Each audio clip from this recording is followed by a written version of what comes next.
Hello, beautiful, and welcome to the Moms Talk Sex podcast with me, Mor Yelvington, your host.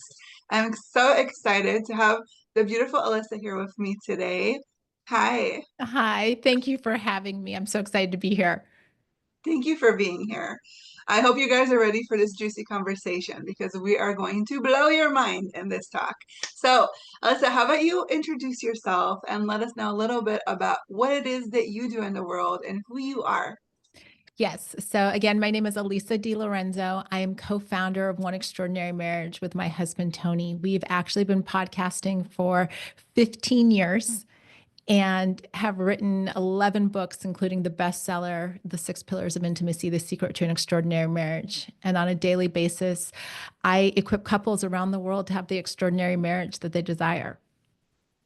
I love that so much. Oh my gosh, this is like a life goal. That is amazing. So, how Thank did you you. come about to do this work together as a couple? A lot of dysfunction in our own marriage. It's true what they say about a lot of times you find the solutions to your own problems and then you go do something with that. And so, at like year 11, Tony and I were pretty much living in a sexless marriage. We had two young kids. We were good at handling the logistics, sort of, really in that kind of roommate syndrome space. And we were at a crossroads. Do we get divorced now? Do we wait until the baby turns 18 or do we get radical?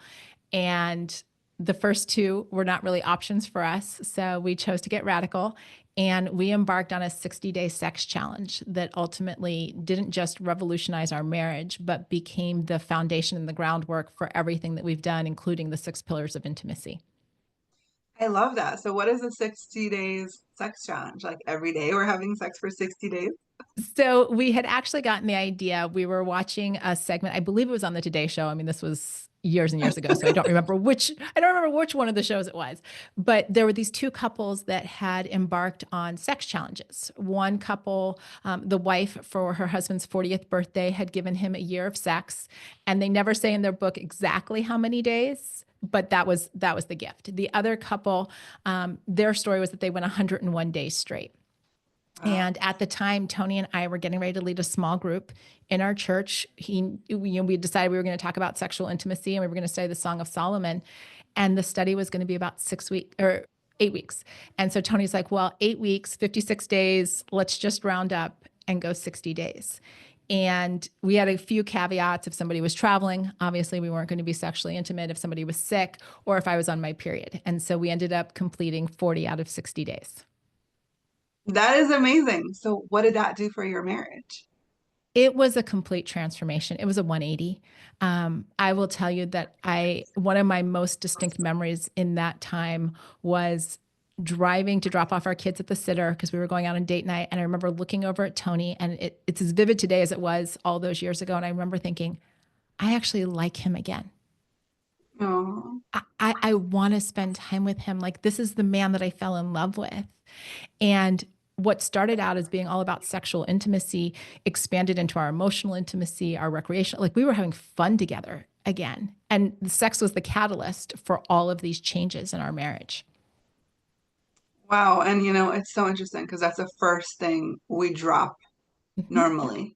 So, why do you think that is? Why do you think that's the first thing that we let go of? I think in a lot of relationships and a lot of marriages, sex becomes it becomes weaponized. It becomes a tug of war.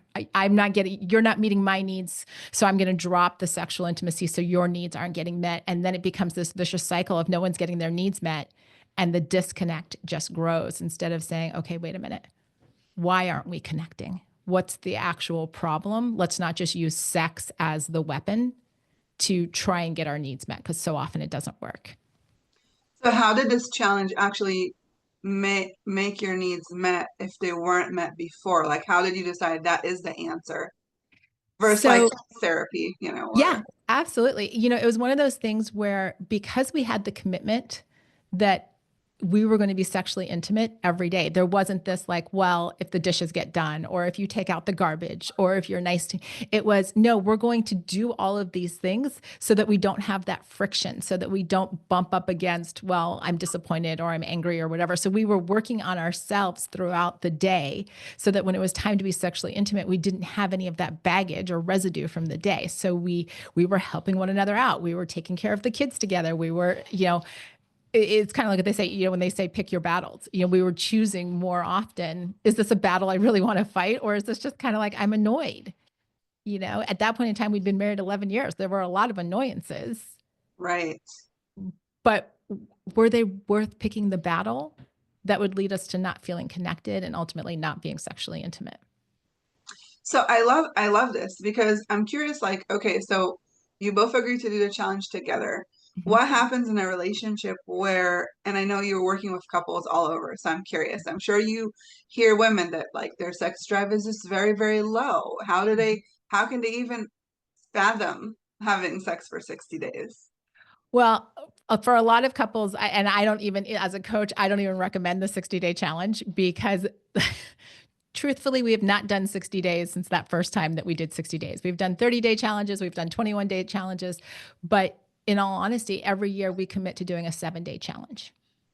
And Mm, because it's very manageable, we look at the 52 weeks, we find the best week. But when a woman, like her libido, if she's more a responsive desire instead of spontaneous, like she's got to, there's got to be a little more foreplay. There's got to be a little more attention to the emotions.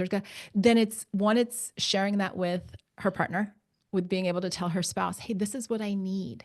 And I always encourage the men, I'm like, if she's telling you, if she's giving you the answers, like don't ignore the answers to the test.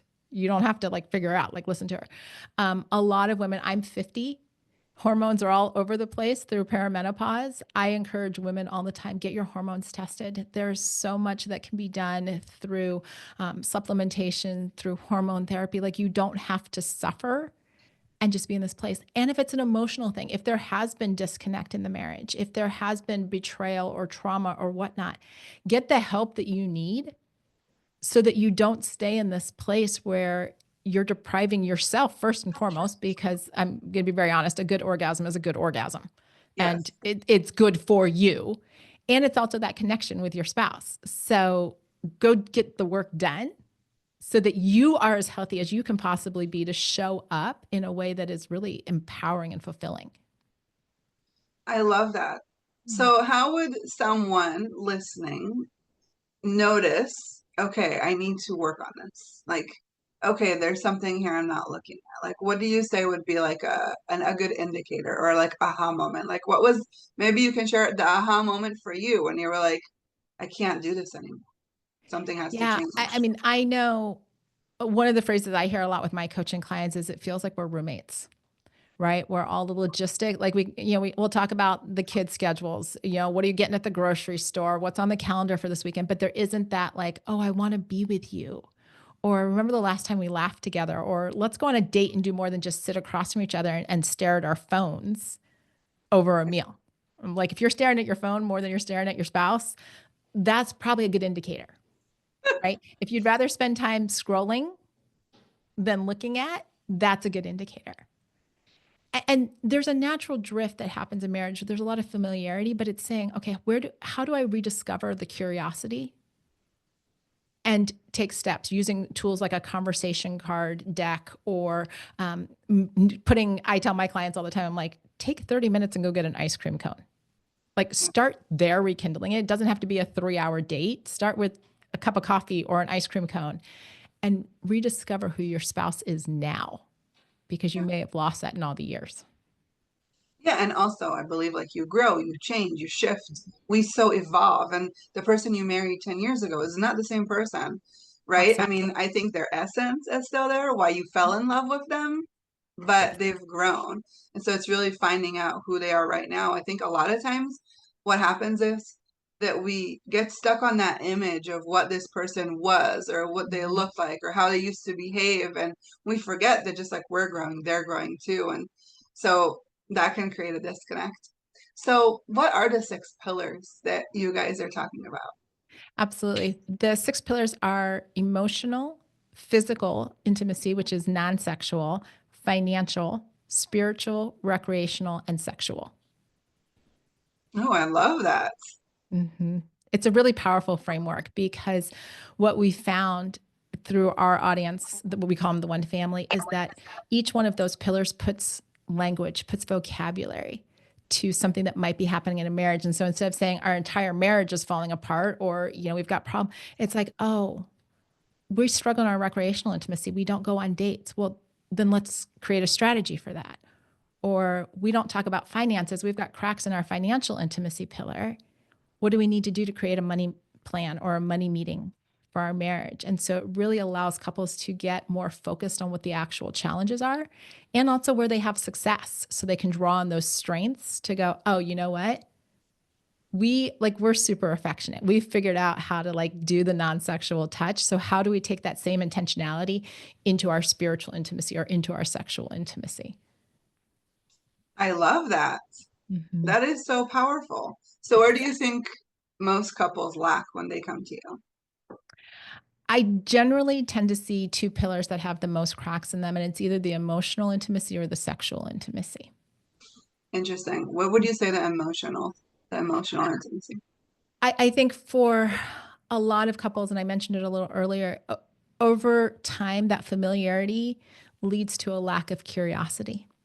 And so we just assume that our spouse knows, or we assume how they're going to respond. And yes, there's a lot of predictive behavior because Tony and I have been together almost 30 years. There are certain things that I just know about the man.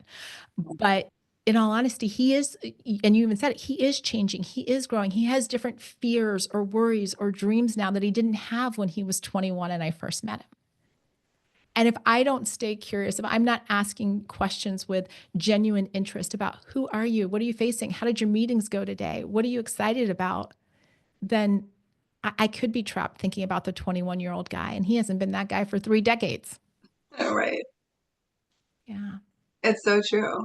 So maybe we can do a little bit of each. So maybe we can give a few tips for how can we rekindle the emotional intimacy first.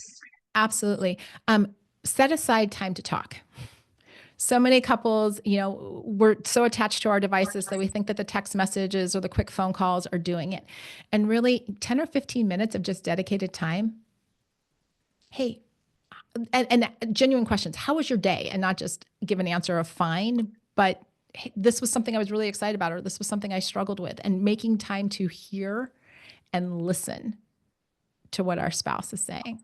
That's been lost so much, I think, with all the technology that we have. Yeah.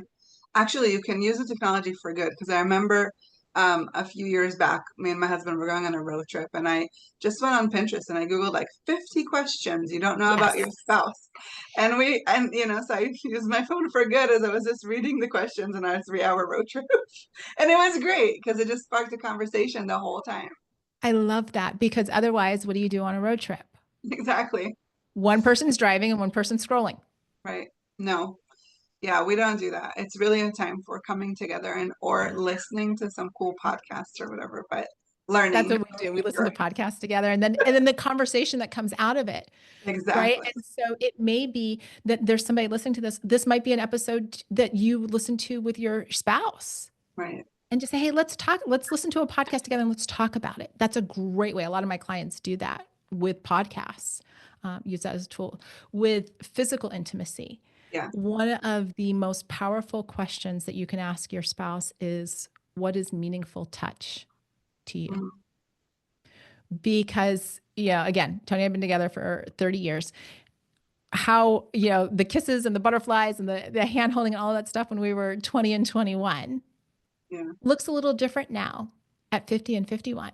And so being able to say, hey, do you still like to have your back rubbed? Do you like massages? Do you like it when I hold your hand when we're out in public, or you put your hand on my knee when we're driving? What do you like now when it comes to that non-sexual touch? Because not every touch has to lead to sex. Right. And that's an important distinction for a lot of couples, because you can get into a place where it feels like every touch is somebody trying to make a bid for sexual connection if you don't have that distinction. Yeah. I can see that a lot, and it creates the pressure. Mm-hmm. But if you're on the 60-day challenge, that will be the gesture. Exactly. And that's part of the communication. It's why emotional intimacy, I call it in the book, The 6 Pillars of Intimacy, I call it the workhorse. Because if you can have those conversations, then you know, and you're not making assumptions or building resentment or any of that type of thing. You can ask the questions. Yes, I love that so much. Mm. So, if our listeners want to buy your book, find more about you, where can they go to do that? Everything is at oneextraordinarymarriage.com. I love that. I love that name. That is Thank so you. like to the point. Because Thank you, that's what we dear. want to have, an extraordinary marriage. Yes. Yes. Oh, I feel that so deeply. Oh, Thank you for creating that in the world. I think it's really needed. It's so thank easy to, just give up these days and move to yes. something else versus actually do the work. I truly Mhm. believe that when we choose us and we choose our partner and we decide to work on these things, we just grow together and create like what you're doing, which I think is so powerful. So thank Thank you. you so much. Thank you for being here. I really appreciate you. You're welcome. Thank you. And thank you guys for listening. If this was drawing you in, make sure to find Alisa and reach out. And if you have any questions, leave them in the comments. We would love to respond to you. I hope you have a beautiful marriage and a beautiful life. And we'll tune in with you again next week. Goodbye.